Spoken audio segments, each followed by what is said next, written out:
deep learning, we'll see an object in front of us. We need to tell whether she is a human, a pile of bricks, or a chair. And even if you tell it is a human, we must think, what is the human going to do next? They're going to turn left? They're going to turn right? Going to jump in front of us? Hi, so sorry, but you're in my way. Could you please move?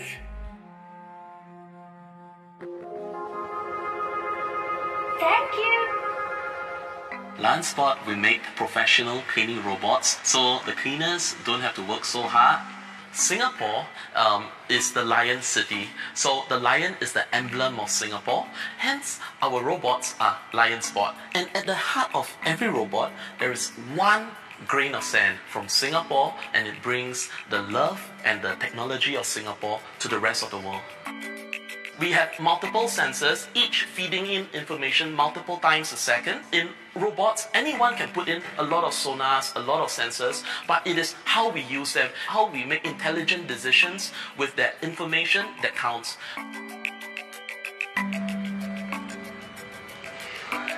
Where you are is our AI Singapore office.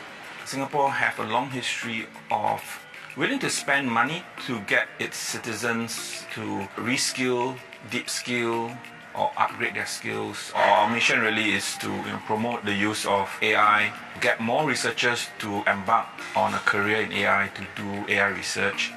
We have one very popular program we call the AI for Everyone, and the intent is to demystify AI for the man in the street, for everyone in that sense. When the audience walked out of the auditorium, they say, okay, AI is not so scary. AI is actually nothing more than just another piece of code. Obviously, very sophisticated code, but it is just another IT system or infrastructure.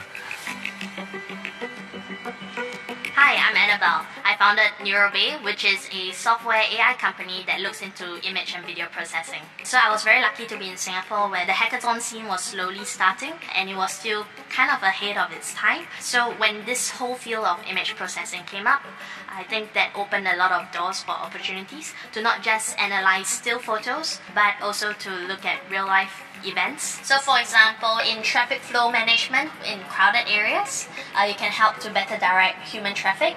So we're in our office and we have a lot of people walking around. So what we can do with this software is that we can count the number of people in this area as well as to track their movements. So in recognizing people, it's a very tough problem because when they look away, can you still recognize that it's the same person? So Zeldon, if you can just turn around very gracefully. So you can see that in this software, it still tracks that Zeldon is the same person. I think when we design AI systems or any smart city technology, ultimately the question to ask is how will it affect the citizen in that country? We actually have several healthcare related AI projects that are undergoing, and I think there's lots of interesting areas where AI could be used in education. When we launched AI for Everyone, the original target was 10,000 Singaporeans to be trained in 3 years. 1.5 years down the road, we are already at 7,000. I told my team, can we do 100,000? Let's go from 10 to 100, right? Training the people, the apprentice, that again, at the end of 9 months, they will go out to the industry. There is an economic implication in that. Singapore has a wide pool of talented engineers. The government has spent a lot of money developing and training these engineers. So with such a big latency pool of people that we can tap on, why not build in Singapore?